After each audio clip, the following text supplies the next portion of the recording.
Hello, and welcome to the first summer edition of Sports Wrap. I'm one of the hosts, Mike Wigdor, along with my friend and co-host Frank Walsh. How you doing, Frank? Doing great, man. Welcome to summer. I know, huh? Welcome to summer, finally. I mean, the weather's been that way for a while, but the other thing that's been pretty damn hot, and it's really surprises me constantly, but the Red Sox, I think, are for real. Here they are in first place. So we'll talk about the Red Sox, but of course we have to talk about the sticky things that's happening. That the Major League now is going to enforce sticky substances, checking for pitchers, and then we have the Celtics. Actually, that's a big story right now with trading Kemba Walker. We have the Patriots figuring out if it's going to be Cam Newton or Mac Jones starting the season. And then we have the Bruins, who are probably on vacation playing golf right now. Not much story about that. But I guess we have to start with our surprising Red Sox that is in first place by 1.5 games. So, Frank, what do you attribute that to? I tell you, it has been interesting because, they're almost chameleon-like.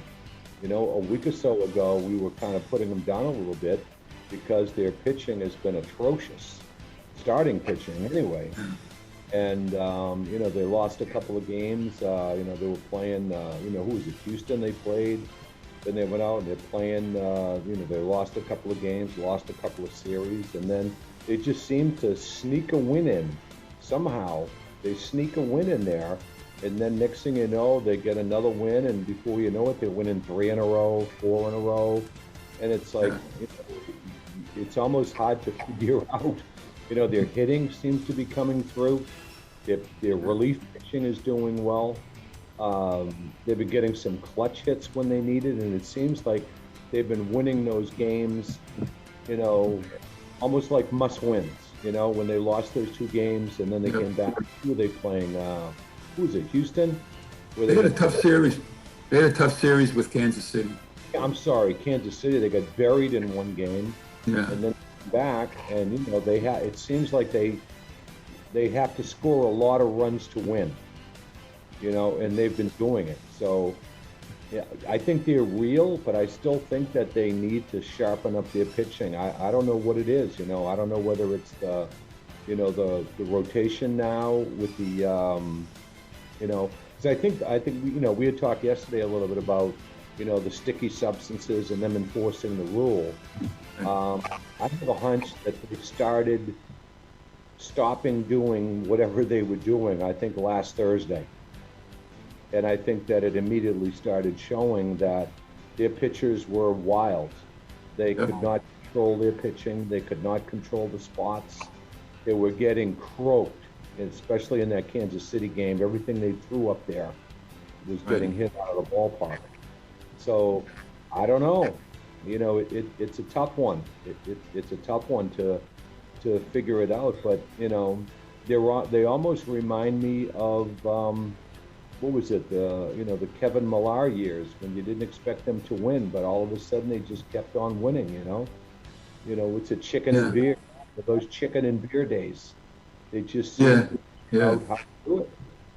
Yeah, they do have, one good thing has been pretty much, unless they really run into a good pitcher, they're hitting, especially the center of that lineup with Martinez and Devers and Bogarts. I mean, those guys have been totally consistent all year. Especially Devers, man. Devers seems to be coming up with the big hits. Yeah.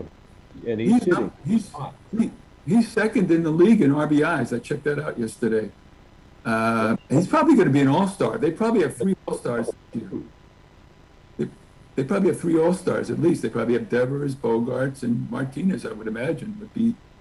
And some of the unexpected players are doing well too, Yes. Yes. Rodriguez, Gonzalez, Frenchie Cordero snuck a hit in there, and then just Verdugo. Whatever moves that Cora is making, they seem to be coming through. Like, look at that game. Where was it? Who was it? Rodriguez hit that pinch hit grand slam. Oh, that was Arroyo, I think. Who was Arroyo? I Yeah, mean, who'd have thunk? Who'd have thunk? It I just seems know. that they're making seem to be coming through. Yeah, they had two game-winning hits back to back, I think, which is it really is a good sign. But like you said, pitching is definitely going to be the key. And what worries me is Edward Rodriguez is he's still not back to know himself. He's still giving up like an average of 5, 6 runs a game. I watched him last night. He pitched pretty well last night, and then next thing you know, he grooved the fastball, and it went from 5-1 to 5-2 to 5-5 in a heartbeat. Yeah, You know, right. Yeah. but I don't. Hang on one second. Hang on one second. What? Come on, I'm doing it all for crying out loud here. No, just friggin' umpire wanted to know if I had any sticky substance in my hat. Oh, really? Yeah, Two, huh? yeah. But I don't know. I think that, I think globally, we talked a little bit this morning about that it seems to be upsetting a lot of pitchers. It seems to be a very Yes. hot topic. We were talking about Scherzer. Yeah, Scherzer almost had a meltdown. He lost it. He had a meltdown. The manager had a meltdown. He was ejected. Yeah, Yeah. Scherzer was going to. They said to his back to his hat, checking. He had like more than normal, and he's really pissed about it. He's saying that's Manfred's rule, and that these guys. He said it's okay now when the ball's it's warm out and everything, but when it gets cold, and you're a batter up there, and they can't grip it, what's going to stop them from getting hit? Right. And Also, I was watching Barnes last night, and I was listening to Eckersley and watching it on TV. And Barnes usually is a very dominant figure. He comes out, he stands there, and he just yeah, blows you away. But last night, he was very fidgety. He wasn't in control. It looked like that he was very fidgety, and he was like touching his hat. He's going to this, he's going to this. He's got the rosin bag on, and they kept the camera on him at one point. And I happened to notice that in one of the key situations, trying to get the third out with a runner on, that he went right to the back of his hat. He yeah, was doing this, wiping his hands, and all that stuff. But I noticed that he went right to the back of his hat and kind of, did that, yeah, right? He went to the ball, and had the ball in the glove, and it seemed at that moment that he seemed a little bit more relaxed. yeah. So I don't know whether he was jittery because he was maybe trying to hide something. He was hoping that he didn't get caught, maybe. Yeah, but, I mean, who knows? yeah, but But don't they check him at the end of the inning? Don't they? but they check him. But this was right. It seemed like it was right where his hairline is, his hairline and his neck, and they had the camera going in from the center field right on him, and Wow. you could see him literally just kind of go like that. Yeah, You know? So when you take your hat off, there's probably nothing in his hat. Maybe right. it was beneath his hairline, maybe. I don't know. But it just seemed very noticeable to me. And Mm, then he seemed to have relaxed. And when he got the ball in the glove, they had the camera in the glove, and they yeah, showed kind of, maneuvering the ball. yeah. He threw a good pitch right after that. So I don't know. I don't know. It's crazy. Yeah, well, I've seen them. I've seen them do check between innings. I was watching the first night thing, and they make them take off their hats. They make them take the gloves off. They even Right. take their belt buckles. I don't know what else they're doing, but and then they're supposed to check with the catcher too, but I haven't seen that. Haven't seen that. And as we chatted about it, it seems like they're making a joke out of it. They're all laughing Yeah. and smiling and just I kind think of. they're trying. I think they're trying to make it smooth out. But I mean, they're taking it very seriously because if they do lose a pitcher, you can't replace them. Right. And it seems like not many pitchers are complaining comparing to how many pitchers are in the league. Right. I mean, even the guy from the Mets who's a really, really good pitcher, he was laughing about it. He said, "Yeah," he said, "so they checked me out, but I'm fine." they said his spin rate went down slightly, not even that much, and he still like had a great game, you know. But I know some of the ones that, I don't know if we talked about it on the last show, was that some of the pitch rates have been dramatically different. You Yes, know, go from like 2,900 RPMs down to, 2,200 RPMs. right. And and I did see this video on one of the baseball sites. I think it was on Instagram, and they had this guy. He wasn't a professional pitcher, but he was a pitcher. He was a good pitcher, maybe park league or Yeah. semi ball. They showed him putting, on the ball, whatever it was. He went there and he had the ball Yeah. and he threw a breaking ball. He threw a breaking ball, Mm. and the thing just went in, and it took off. It broke probably a foot. Yeah. Then he threw exactly the same pitch without the substance on the ball, Yeah. and it only broke a little bit. It didn't break much at all. But they showed the difference in the spin rate Right. of exceptionally high spin rate that caused that ball to break about a foot, and then exactly the same pitch, same motion, everything was several hundred RPMs different. And instead of it breaking like a foot, it only broke like 3 or 4 inches. Yeah. Well, they say that, since they've instituted this rule that the batting averages have gone up, there's there's not as many strikeouts, there's more runs per game. That's exactly what they wanted. They said that before this happened, the reason they did it is because it's the lowest, I think it was like 230 batting average of league wide, which was like the lowest, I think, I don't know, since what, the 1920s or something? The dead ball era, right? Yeah. So, I think it's good for baseball. I don't know if it's really making it any longer a game, because if you're watching it on TV, the numbers come out and then there's a commercial. So Right. they go right back. So it's more interesting for the fans. I mean, who wants to sit in the game and watch, 18, 10 strikeouts in a 2-1 ball game? Right. And it's going to be interesting. They have 2 more games with Tampa Bay. Right now, as we sit, they're a game and a half ahead. Right. And they have 2 more games, and then they come home and play a weekend series against the Yankees. I know. This is a real test for them That's right. for the next week to see whether or not they can play with the teams with whom they're going to be fighting for the rest of the year. Absolutely. I Absolutely. think Tampa Bay scares me more than the Yankees. I agree, especially since they've been in a losing streak, and if they, like, let's say they win the next game or they win the series, they could take off again, and then the Red Sox, yeah, we're going to find out what the Red Sox pitching is really made of. I mean, the Yankees are struggling too. Yeah. I think how many teams have struggled. Right. But it's interesting last night, watching the game that, how quickly these teams can score runs. Right. It'd be interesting. I don't know what the numbers are, but it seems like there are quite a few home runs being hit. Yes. People are scoring runs in bunches. Like last Yeah. night, it was 5-2, and then I blinked, it was 5-5. Home run. And it's the same Yeah. thing with the Sox. When they're hitting home runs, they're hitting 2-run homers, 3-run homers. So That's right. they're putting bunches up on the board in a hurry. I know. Yeah, you're not seeing that many solo home runs. You're seeing more like you said, two-run homers, 3-run homers. Right. It changes the game. Right. True. Which is a good thing. But as from a pitching standpoint, I think they blame it on.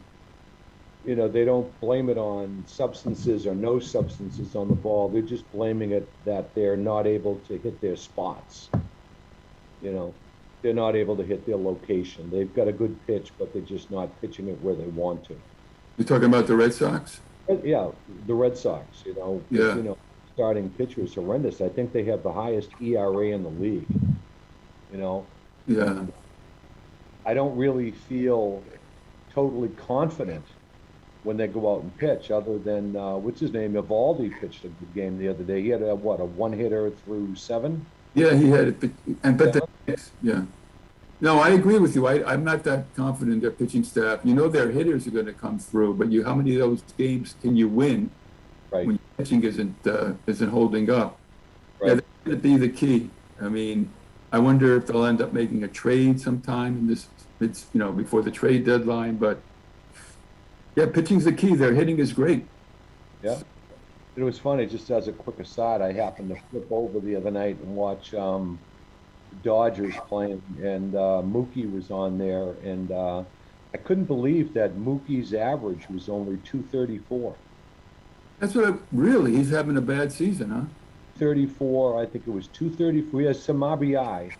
I think it was 234, maybe 12 or 13 home runs, and like 50, 52 RBI.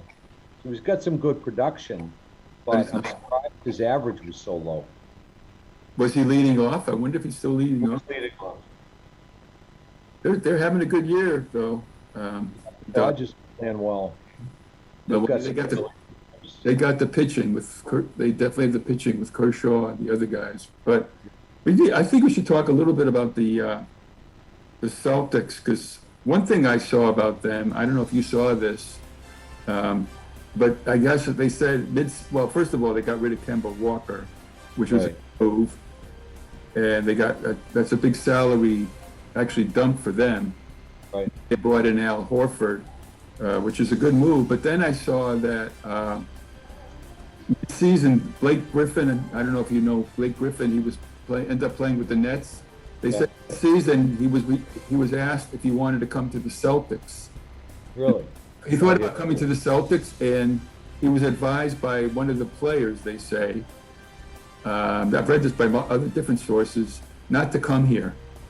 Like the players said, it's dysfunctional here. Now, was that before or after Stevens? No, it was during the season. During the season. During the season, some players said to him, it's dysfunctional, don't come here. Right, that made sense. I might have heard that without the name, but I thought we talked about that the last time, that, then we find out all the trouble that Kemba Walker had with Stevens in the locker room. Yeah. That he pushed very hard and wasn't treating him properly, and et cetera, and that there was a lot of tension in the locker room between Stevens and Kemba Walker, which resonated throughout the rest of the team. Yeah, it seems that way. I don't know what other problems they were having with people, with the players themselves. Like supposedly, I guess, Tatum and Brown get along on the court, but they're not really friends. They don't really hang out together. Right. But that's pretty lousy for some player to say that don't come to Boston because, it's dysfunctional here. It just goes to show you that really Stevens lost control of that team, I think. Yeah, but I also think too that, unlike the other sports, the players control the coaches and the management, not the management. Controlling. Yeah. The players are in control, and they're the ones who dictate what's going on. I mean, it goes back to LeBron James and Kyrie Irving, and a lot of other players around the league. And one of the things that was interesting that I heard kicked around was that right now the Celtics have pretty much their future on Jaylen Brown and Tatum. Tatum. Yeah. Now, they are two superstars. They're only young. They're what, 23, 24, Right. and they're putting all of their eggs in that basket. Now, I heard that there was some speculation that even though these guys are under contract, who's going to be playing? Is it Jaylen Brown going to be playing in the Olympics or playing in the World Cup? No, Tatum. Yeah, Tatum's going to the Olympics. But we're talking about what has happened in other situations like this, where they go and play, and all of a sudden you get you get Kyrie Irving, or you get Harding, somebody like that, and they say, "Hey, why are you playing with that dysfunctional team?" You I know, know. let's why don't you come over with us? You know, I so know. these players formulate their own little teams, you know, and they do it at these kind of events. So it'll be interesting to see if these guys Yeah. start bugging the area, and Yeah. maybe in a year from now they say, "Hey, you know, I'm not happy here. Trade me." Well, I think a big thing that's going to have an impact on that is who they choose for a coach, who Stevens brings in That's as a coach. true. That is true. You know, if he brings in a coach, like they're saying, they prefer to have an African American, coach come in and someone who can relate to the players. And I mean, that make a huge difference, especially, if they if they have the respect of the players. Did they fire Doc Rivers after him getting losing? Did Doc Rivers get fired? He hasn't been fired yet. Oh my God, Frank. I saw that last game. You would not believe that this kid, Ben Simmons, he didn't even take a shot in the fourth quarter. He had a wide open layup. He passed it, even a dunk. He was just, they had this whole thing with him in the whole series, like Hackashack. He couldn't make any foul shots. Yeah. So they kept saying that he didn't want to shoot because he didn't want to get fouled. It totally cost them the seventh game, probably the whole series. He was awful. I was thinking that, you know, what do you think of the chances of them bringing Doc Rivers back? No, no, I don't think so. Doc Rivers will be lucky. I think Doc Rivers may end up holding on to that job. There aren't that many good coaches out there. No. I think they're going to end up getting rid of Simmons, and that, But I mean, I was watching that game, and you saw the fans in the stands, and they went from elation to like, what's going on? It was just like total depression. Yeah. Philadelphia is a big sports town, just like us. Yeah. So it's good. It's going to be interesting what happens to the Celtics. And believe it Yeah. or not, we only have a couple of minutes. So where do you want to wrap it up? Um, I guess. Well, well, I mean, we talked about the Patriots, but how about the fact that now there was an openly gay um, Football player. ball player that came out and is playing and is a good player. I agree. I think that was pretty gutsy on his part, and I think Yeah. that it got the credit that it deserved. But I think that you know, it would be nice if this could become a normal way of life instead of some big story. That everybody could just come out. Yeah. But I think on that note, I just got a notice on my screen that we're running out of time, and I'd hate to get cut off like we did last week. So, we have to Okay. thank the guys at the studio, and we had some good news, Mikey. Our next show might be from inside the Smack Studios. Yay! We won't get interrupted, and we won't be on Zoom anymore, which Oh, second best. so until then, we have to thank Dave, and we have to Yeah. thank Rutella, who's pushing buttons today. That's right. Thanks, Dave. Thanks, Rob. And the guys at the staff there that help us out whenever we do this Zoom show. So, till next time, I'm Mike Wigdor. I am Frank Walsh. We will see you. See you down the road.